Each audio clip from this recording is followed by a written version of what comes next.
Vous êtes nerveux? Oui, Beaucoup? très. Avez-vous souvenir d'un autre moment dans votre vie où vous avez été plus nerveux, peut-être? Jamais.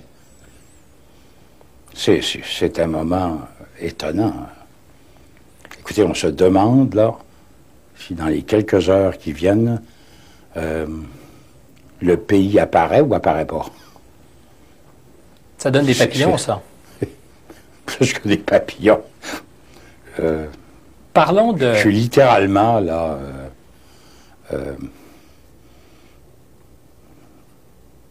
dans un état où je ne sais plus très bien quoi dire ou ne pas dire. Vous me prenez à un moment tout à fait particulier. Est-ce que vous chaussez aujourd'hui la pointure de ceux qui font l'histoire? Ben ça, c'est pas Parce que moi. c'est le sentiment que vous On détermine jamais ça soi-même. Je ne sais pas. On peut perdre, on peut gagner là, dans les heures qui viennent. J'espère, je pense qu'on va gagner, mais enfin, on ne sait jamais.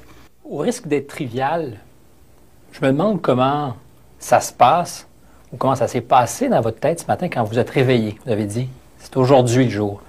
À quoi vous avez pensé? J'ai eu peur. Je me suis dit, s'il fallait que ça ne marche pas. C'était... Vous y avez pensé? J'avais pas ça hier soir. Hier soir, je me disais, bon, ça va bien. Oui, c'est vrai, écoutez. Vous vous rendez compte de la responsabilité que ça représente?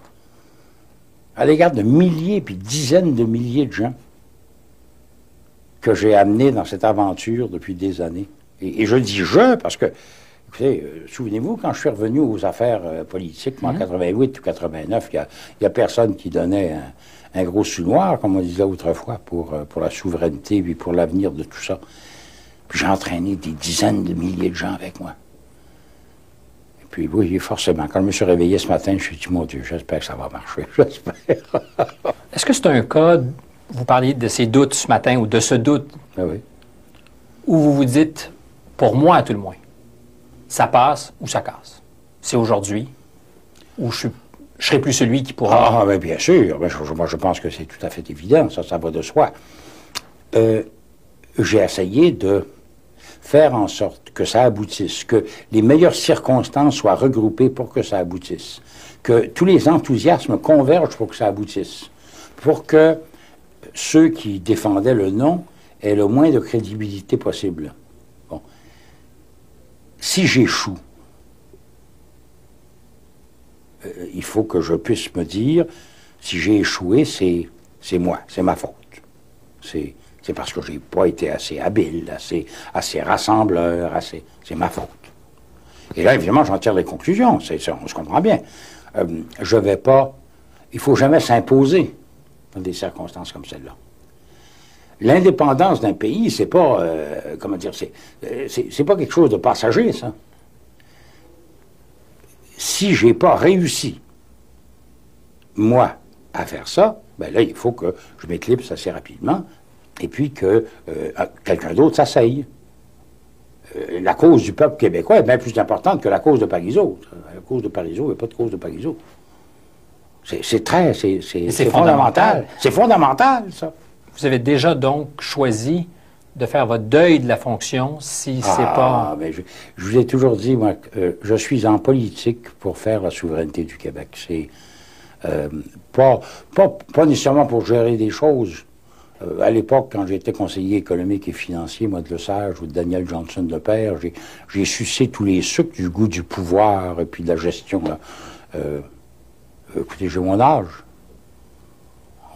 On se cramponne pas, c'est ridicule. À mon âge, de se cramponner, c'est complètement ridicule. Si on n'a pas réussi à amener tous ces gens à dire « il nous faut un pays », eh bien voilà, on en tire les conclusions. Je termine le volet de ce que vous aurez à dire si c'est non ce soir, parce que pour ce que j'en sais, il y a très peu de gens qui sont au courant du message que vous livrerez. On me dit 4 personnes.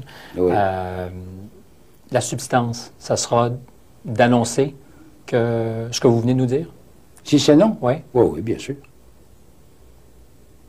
Pour vous, personnellement, vous avez mesuré l'impact que ça représenterait?